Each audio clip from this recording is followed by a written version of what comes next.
How Christianity came to Ireland.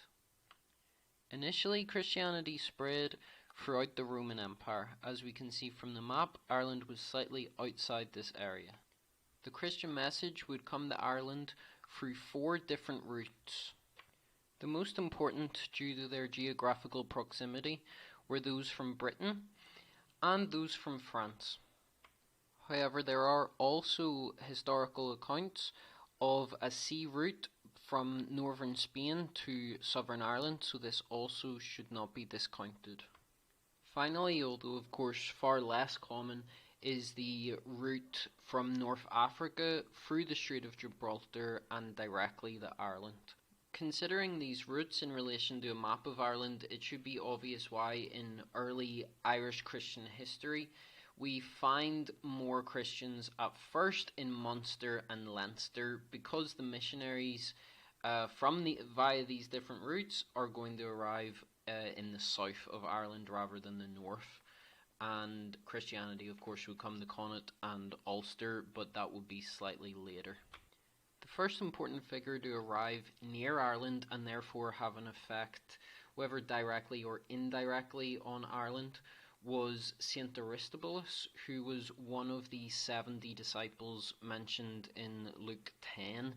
Aristobulus is actually mentioned by name in Romans 16:10, and according to Orthodox tradition, he went to Britain to preach, and so is known as the first bishop of Britain.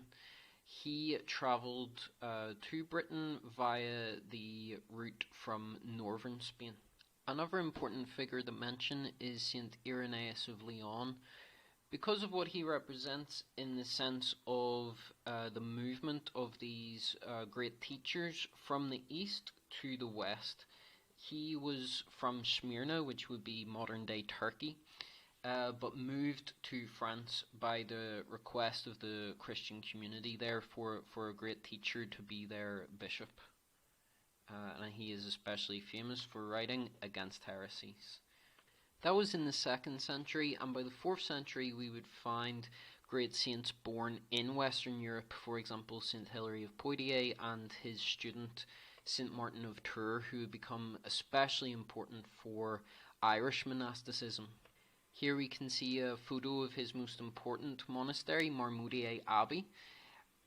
This was an especially important monastery for Ireland because it acted as a training ground for missionaries who would go to Britain and Ireland, and also would be a place that many Irish saints would actually come to this monastery, be inspired by its example, and then return to Ireland to establish monasteries along similar lines and share the wisdom that they learned there. It's for this reason also that St. Martin was especially venerated by Irish Christians. Another important saint to mention is St. Germanus of Auxerre, who travelled to Britain to fight against the heresy known as Pelagianism, which brought him very physically close to Ireland, but also he's especially worth mentioning in relation to Ireland because he would be one of the teachers of St. Patrick.